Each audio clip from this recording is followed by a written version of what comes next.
Ahab mempunyai 70 orang anak laki-laki di Samaria. Yehu menulis surat dan mengirimnya ke Samaria, kepada pembesar kota itu, kepada para tua-tua dan kepada para pengasuh anak-anak Ahab. Bunyinya, "Sekarang, segera sesudah surat ini sampai kepadamu, kamu yang mempunyai anak-anak tuanmu di bawah pengawasanmu, lagi pula mempunyai kereta dan kuda, dan kota yang berkubu serta senjata, maka pilihlah seorang yang terbaik dan yang paling tepat dari antara anak-anak tuanmu. Lalu dudukkanlah dia di atas tahta ayahnya. Kemudian berperanglah membela keluarga tuanmu." Tetapi mereka sangat takut dan berkata, "Sedangkan kedua raja itu tidak dapat bertahan menghadapinya, bagaimana mungkin kita ini dapat bertahan?" Sebab itu kepala istana dan kepala kota, juga para tua-tua dan para pengasuh mengirim pesan kepada Yehu. Bunyinya, "Kami ini hamba-hambamu, dan segala yang kau katakan kepada kami akan kami lakukan. Kami tidak hendak mengangkat seseorang menjadi raja. Lakukanlah apa yang baik menurut pemandanganmu." Kemudian Yehu menulis surat untuk kedua kalinya kepada mereka. Bunyinya, "Jika kamu memihak kepadaku dan mau menurut perkataanku, ambillah kepala anak-anak tuanmu dan datanglah kepadaku besok kira-kira waktu ini ke Yisrael." Adapun ke-70 anak raja itu tinggal bersama-sama orang-orang besar di kota itu yang mendidik mereka.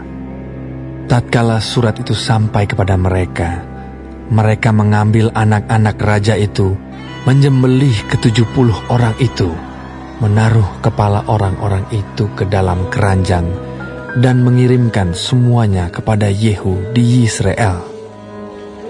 Ketika suruhan datang memberitahukan kepadanya, "Telah dibawa orang kepala anak-anak raja itu," berkatalah Yehu, "Susunlah semuanya menjadi 2 timbunan di depan pintu gerbang sampai pagi."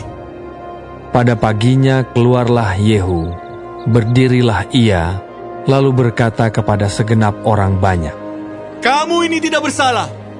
Memang akulah yang telah mengadakan persepakatan melawan tuanku dan telah membunuh dia. Tetapi semua orang ini, siapakah yang membunuh mereka? Ketahuilah sekarang bahwa firman Tuhan yang telah diucapkan Tuhan tentang keluarga Ahab tidak ada yang tidak dipenuhi. Tuhan telah melakukan apa yang difirmankannya dengan perantaran Elia hambanya." Lalu Yehu membunuh semua orang yang masih tinggal dari keluarga Ahab yang di Yisrael, juga semua orang besarnya, orang-orang kepercayaannya dan imam-imamnya. Tidak ada padanya seorang pun yang ditinggalkan Yehu hidup. Kemudian bangkitlah Yehu pergi ke Samaria, di jalan dekat Bet-Eket, perkampungan para gembala. Bertemulah ia dengan sanak saudara Ahazia, Raja Yehuda, lalu ia bertanya, "Siapakah kamu ini?" Jawab mereka, "Kami adalah sanak saudara Ahazia, dan kami datang untuk memberi salam kepada anak-anak raja dan anak-anak ibu suri." Berkatalah Yehu, "Tangkaplah mereka hidup-hidup." Lalu ditangkaplah mereka hidup-hidup dan disembelih dekat perigi Bet-Eket, 42 orang, dan tidak ada seorang pun ditinggalkannya hidup daripada mereka. Setelah pergi dari sana, bertemulah ia dengan Yonadab bin Rekab yang datang menyongsong dia. Ia memberi salam kepadanya serta berkata, "Apakah hatimu jujur kepadaku seperti hatiku terhadap engkau?" Jawab Yonadab, "Ya, jika ya, berilah tanganmu." Maka diberinyalah tangannya. Lalu Yehu mengajak dia naik ke sampingnya ke dalam kereta. Berkatalah Yehu, "Marilah bersama-sama aku, supaya engkau melihat bagaimana giatku untuk Tuhan." Demikianlah Yehu membawa dia dalam keretanya. Setelah Yehu sampai di Samaria, maka ia membunuh semua orang yang masih tinggal dari keluarga Ahab di Samaria. Ia memunahkannya sesuai dengan firman yang diucapkan Tuhan kepada Elia. Kemudian Yehu mengumpulkan seluruh rakyat, lalu berkata kepada mereka, Adapun Ahab masih kurang beribadah kepada Baal, tetapi Yehu mau lebih hebat beribadah kepadanya. Oleh sebab itu, panggillah menghadap aku semua nabi Baal, semua orang yang beribadah kepadanya dan semua imamnya. Seorang pun tidak boleh tidak hadir, sebab aku hendak mempersembahkan korban yang besar kepada Baal. Setiap orang yang tidak hadir tidak akan tinggal hidup. Tetapi perbuatan ini adalah akal Yehu, supaya ia membinasakan orang-orang yang beribadah kepada Baal. Selanjutnya, Yehu berkata, tentukanlah hari raya perkumpulan kudus bagi Baal. Lalu mereka memaklumkannya. Yehu mengirim orang ke seluruh Israel. Maka datanglah seluruh orang yang beribadah kepada Baal. Tidak seorang pun yang ketinggalan. Lalu masuklah semuanya ke dalam rumah Baal, sehingga rumah itu penuh sesak dari ujung ke ujung. Kemudian berkatalah Yehu kepada orang yang mengepalai gudang pakaian, keluarkanlah pakaian untuk setiap orang yang beribadah kepada Baal. Maka dikeluarkannyalah pakaian bagi mereka. Sesudah itu masuklah Yehu dan Yonadab bin Rekab ke dalam rumah Baal. Lalu berkatalah ia kepada orang-orang penyembah Baal di situ, periksalah dan lihatlah, supaya jangan ada di antara kamu di sini seorang pun dari hamba-hamba Tuhan, melainkan hanya orang-orang yang beribadah kepada Baal. Lalu masuklah mereka untuk mempersembahkan korban sembelihan dan korban bakaran. Adapun Yehu telah menempatkan 80 orang di luar dan telah berkata, siapa yang membiarkan lolos seorang pun dari orang-orang yang kuserahkan ke dalam tanganmu, nyawanya lah ganti nyawa orang itu. Setelah Yehu selesai mempersembahkan korban bakaran, berkatalah ia kepada bentara-bentara dan kepada perwira-perwira, masuklah, bunuhlah mereka, seorang pun tidak boleh lolos. Maka dibunuhlah mereka dengan mata pedang, lalu mayatnya dibuang. Kemudian masuklah bentara-bentara dan perwira-perwira itu ke gedung rumah Baal. Mereka mengeluarkan tiang berhala rumah Baal itu, lalu dibakar. Mereka merobohkan tugu berhala Baal itu, merobohkan juga rumah Baal, dan membuatnya menjadi jamban. Begitulah sampai hari ini. Demikianlah Yehu memunahkan Baal dari Israel. Hanya Yehu tidak menjauh dari dosa-dosa Yerobeam bin Nebat, yang mengakibatkan orang Israel berdosa pula, yakni dosa penyembahan anak-anak lembu emas yang di Betel dan yang di Dan.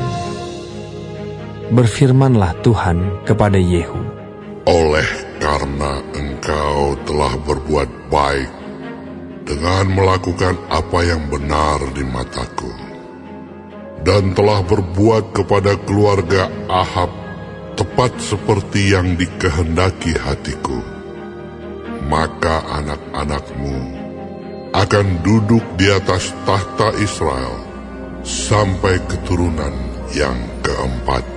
Tetapi Yehu tidak tetap hidup menurut hukum Tuhan Allah Israel dengan segenap hatinya. Ia tidak menjauh dari dosa-dosa Yerobeam yang mengakibatkan orang Israel berdosa pula. Pada zaman itu, mulailah Tuhan menggunting daerah Israel, sebab Hazael mengalahkan mereka di seluruh daerah Israel.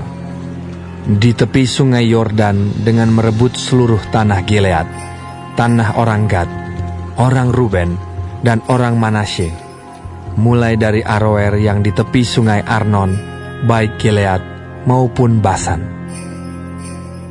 Selebihnya dari riwayat Yehu dan segala yang dilakukannya dan segala kepahlawanannya, bukankah semuanya itu tertulis dalam kitab sejarah raja-raja Israel? Kemudian Yehu mendapat perhentian bersama-sama dengan nenek moyangnya, dan ia dikuburkan di Samaria. Maka Yoahas anaknya menjadi raja menggantikan dia. Adapun lamanya Yehu menjadi raja atas Israel di Samaria adalah 28 tahun.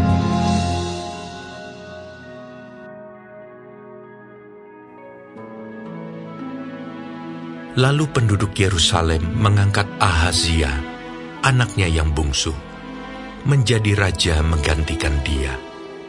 Karena semua anaknya yang lebih tua umurnya telah dibunuh oleh gerombolan yang datang ke tempat perkemahan bersama-sama orang-orang Arab. Dengan demikian Ahazia, anak Yoram Raja Yehuda, menjadi raja. Ahazia berumur 42 tahun pada waktu ia menjadi raja. Dan setahun lamanya ia memerintah di Yerusalem. Nama ibunya ialah Atalia, cucu Omri. Ia pun hidup menurut kelakuan keluarga Ahab, karena ibunya menasihatinya untuk melakukan yang jahat. Ia melakukan apa yang jahat di mata Tuhan, sama seperti keluarga Ahab. Sebab sesudah ayahnya mati, mereka menjadi penasihat-penasihatnya yang mencelakakannya. Atas nasihat mereka pula, ia pergi bersama-sama Yoram bin Ahab, Raja Israel, untuk berperang melawan Hazael, Raja Aram, di Ramot Gilead. Tetapi orang-orang Aram melukai Yoram. Kemudian pulanglah ia ke Yizreel untuk diobati oleh karena luka-luka yang didapatnya di Rama pada waktu ia berperang melawan Hazael, Raja Aram. Dan Ahazia, anak Yoram, Raja Yehuda, pergi menjenguk Yoram bin Ahab di Yizreel karena dia sakit. Telah ditentukan Allah bahwa Ahazia akan menemui ajalnya pada waktu ia mengunjungi Yoram. Maka ketika Ahazia datang, pergilah ia bersama-sama Yoram, mendapatkan Yehu, cucu Nimsi, yang telah diurapi Tuhan, supaya dialah yang melenyapkan keluarga Ahab. Sementara Yehu melakukan penghukuman atas keluarga Ahab, ia menjumpai pembesar-pembesar Yehuda dan anak-anak saudara-saudara Ahazia yang melayani Ahazia. Juga mereka dibunuhnya. Lalu ia mencari Ahazia. Ahazia tertangkap ketika ia bersembunyi di Samaria. Ia dibawa kepada Yehu, lalu dibunuh, tetapi dikuburkan juga. Karena kata orang, "Dia ini cucu Yosafat yang mencari Tuhan dengan segenap hatinya." Dari keluarga Ahazia tidak ada lagi yang sanggup memerintah. Ketika Atalia, ibu Ahazia, melihat bahwa anaknya sudah mati, maka bangkitlah ia membinasakan semua keturunan raja dari kaum Yehuda. Tetapi Yosabat, anak perempuan raja, mengambil Yoas bin Ahazia, menculik dia dari tengah-tengah anak-anak raja yang hendak dibunuh itu, memasukkan dia dengan inang penyusunya ke dalam gudang tempat tidur. Demikianlah Yosabat, anak perempuan Raja Yoram, istri Imam Yoyada. Ia adalah saudara perempuan Ahazia, menyembunyikan dia terhadap Atalia, sehingga ia tidak dibunuh Atalia. Maka tinggallah Yoas 6 tahun lamanya bersama-sama mereka dengan bersembunyi di rumah Allah, sementara Atalia memerintah negeri.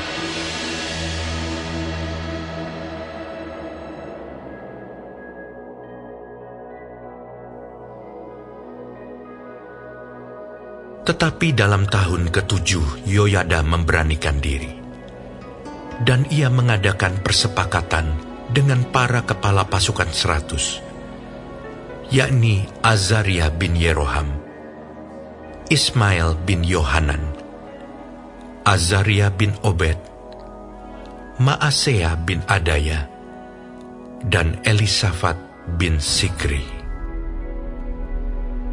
Mereka mengelilingi Yehuda dan mengumpulkan orang-orang Lewi dari semua kota di Yehuda, serta kepala-kepala puak orang Israel, dan mereka semua datang ke Yerusalem. Lalu seluruh jemaah itu mengikat perjanjian dengan raja di rumah Allah. Kata Yoyada kepada mereka, "Lihatlah anak raja, biarlah ia memerintah seperti yang telah difirmankan Tuhan tentang anak-anak Daud. Inilah yang harus kamu lakukan. Sepertiga dari kamu, yakni yang selesai bertugas pada hari Sabat, baik imam maupun orang Lewi, haruslah menjadi penunggu pintu. Sepertiga lagi haruslah berada di istana raja, dan sepertiga pula di pintu gerbang dasar. Sedang seluruh rakyat haruslah berada di pelataran rumah Tuhan. Siapapun tidak boleh memasuki rumah Tuhan, selain daripada para imam dan orang-orang Lewi yang bertugas. Mereka boleh masuk karena mereka kudus, tetapi seluruh rakyat haruslah mentaati peraturan Tuhan.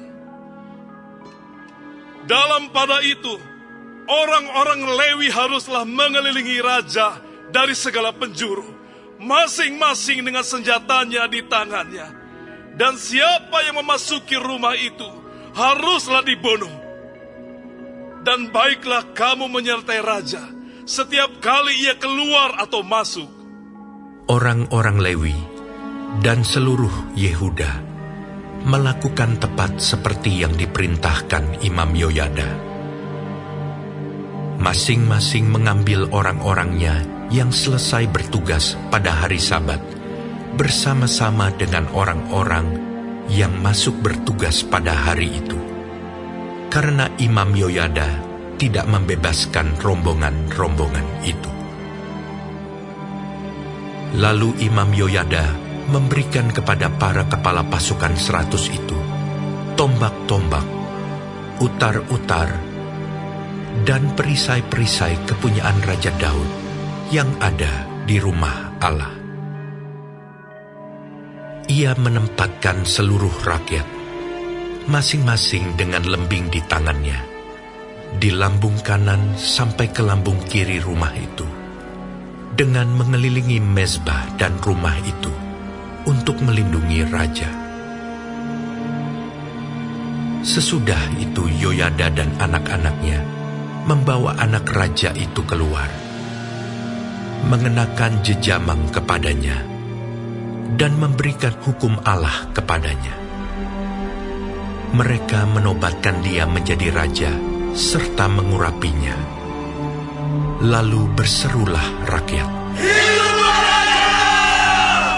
Ketika Atalia mendengar pekik rakyat yang berlari-lari menyambut raja dan memuji-muji dia, pergilah ia mendapatkan rakyat itu ke dalam rumah Tuhan. Lalu dilihatnyalah raja berdiri dekat tiangnya pada jalan masuk, sedang para pemimpin dengan para pemegang nafiri ada dekat raja. Dan seluruh rakyat negeri bersukaria sambil meniup nafiri, sedang para penyanyi dengan alat-alat musik mereka memimpin nyanyian puji-pujian. Maka Atalia mengoyakkan pakaiannya sambil berkata, "Khianat! Khianat!" Tetapi Imam Yoyada menyuruh keluar para kepala pasukan 100, yakni orang-orang yang mengepalai tentara. Katanya kepada mereka, "Bawalah dia keluar dari antara barisan. Siapa yang memihak kepadanya harus dibunuh dengan pedang." Sebab imam itu telah berkata tadinya, jangan kamu membunuhnya di rumah Tuhan. Lalu mereka menangkap perempuan itu. Pada waktu ia sampai ke jalan masuk istana raja, pada pintu gerbang kuda, dibunuhlah ia di situ. Kemudian Yoyada mengikat perjanjian antara dia dengan segenap rakyat dan raja, bahwa mereka menjadi umat Tuhan. Sesudah itu, masuklah seluruh rakyat ke rumah Baal, lalu merobohkannya. Mereka memecahkan mezbah-mezbahnya dan patung-patungnya, dan membunuh Matan, imam Baal, di depan mezbah-mezbah itu. Kemudian Yoyada menyerahkan pengawasan atas rumah Tuhan kepada imam-imam dan orang-orang Lewi yang telah dibagi-bagi dalam rombongan oleh Daud untuk bertugas di dalam rumah Tuhan, yakni untuk mempersembahkan korban bakaran kepada Tuhan, seperti tertulis di dalam Taurat Musa, dengan sukaria dan dengan nyanyian menurut petunjuk Daud. Juga ditempatkannya penunggu-penunggu pintu pada pintu-pintu gerbang rumah Tuhan, supaya dalam hal apapun juga jangan masuk seseorang yang najis. Sesudah itu, ia mengajak para kepala pasukan 100, para pemuka, para pemerintah rakyat, dan seluruh rakyat negeri, lalu membawa raja turun dari rumah Tuhan. Mereka masuk ke istana raja melalui pintu gerbang atas, lalu mendudukkan raja ke atas tahta kerajaan. Bersukarialah seluruh rakyat negeri, dan amanlah kota itu, setelah Atalia mati dibunuh dengan pedang.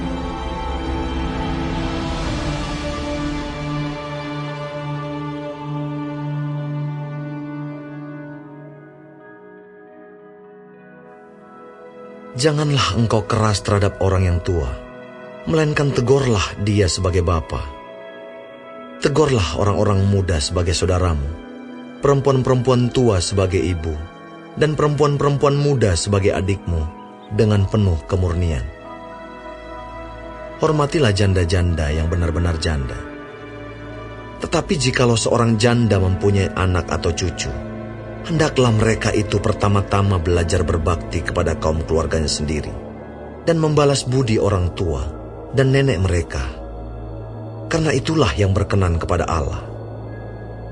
Sedangkan seorang janda yang benar-benar janda, yang ditinggalkan seorang diri, menaruh harapannya kepada Allah dan bertekun dalam permohonan dan doa siang malam. Tetapi seorang janda yang hidup mewah dan berlebih-lebihan, ia sudah mati selagi hidup. Peringatkanlah hal-hal ini juga kepada janda-janda itu, agar mereka hidup dengan tidak bercela. Tetapi jika ada seorang yang tidak memeliharakan sanak saudaranya, apalagi seisi rumahnya, orang itu murtad dan lebih buruk dari orang yang tidak beriman. Yang didaftarkan sebagai janda hanyalah mereka yang tidak kurang dari 60 tahun, yang hanya satu kali bersuami, dan yang terbukti telah melakukan pekerjaan yang baik, seperti mengasuh anak, memberi tumpangan, membasuh kaki saudara-saudara seiman, menolong orang yang hidup dalam kesesakan, pendeknya mereka yang telah menggunakan segala kesempatan untuk berbuat baik. Tolaklah pendaftaran janda-janda yang lebih muda, karena apabila mereka sekali digairahkan oleh keberahian yang menceraikan mereka dari Kristus, mereka itu ingin kawin, dan dengan memungkiri kesetiaan mereka yang semula kepadanya, mereka mendatangkan hukuman atas dirinya. Lagi pula dengan keluar masuk rumah orang, mereka membiasakan diri bermalas-malas, dan bukan hanya bermalas-malas saja, tetapi juga meleter dan mencampuri soal orang lain, dan mengatakan hal-hal yang tidak pantas. Karena itu, Aku mau supaya janda-janda yang muda kawin lagi, beroleh anak, memimpin rumah tangganya, dan jangan memberi alasan kepada lawan untuk memburuk-burukkan nama kita. Karena beberapa janda telah tersesat mengikut iblis. Jika seorang laki-laki atau perempuan yang percaya mempunyai anggota keluarga yang janda, hendaklah ia membantu mereka, sehingga mereka jangan menjadi beban bagi jemaat. Dengan demikian jemaat dapat membantu mereka yang benar-benar janda. Penetua-penetua yang baik pimpinannya patut dihormati 2 kali lipat, terutama mereka yang dengan jerih payah berkhotbah dan mengajar. Bukankah kitab suci berkata, "Janganlah engkau memberangus mulut lembu yang sedang mengirik." Dan lagi, seorang pekerja patut mendapat upahnya. Janganlah engkau menerima tuduhan atas seorang penetua, kecuali kalau didukung 2 atau 3 orang saksi. Mereka yang berbuat dosa hendaklah kau tegur di depan semua orang, agar yang lain itu pun takut. Di hadapan Allah dan Kristus Yesus dan malaikat-malaikat pilihannya, kupesankan dengan sungguh kepadamu. Camkanlah petunjuk ini tanpa prasangka, dan bertindaklah dalam segala sesuatu tanpa memihak. Janganlah engkau terburu-buru menumpangkan tangan atas seseorang, dan janganlah terbawa-bawa ke dalam dosa orang lain. Jagalah kemurnian dirimu. Janganlah lagi minum air saja, melainkan tambahkanlah anggur sedikit. Berhubung pencernaanmu terganggu dan tubuhmu sering lemah. Dosa beberapa orang menyolok, seakan-akan mendahului mereka ke pengadilan. Tetapi dosa beberapa orang lagi baru menjadi nyata kemudian. Demikian pun perbuatan baik itu segera nyata. Dan kalau tidak demikian, ia tidak dapat terus tinggal tersembunyi.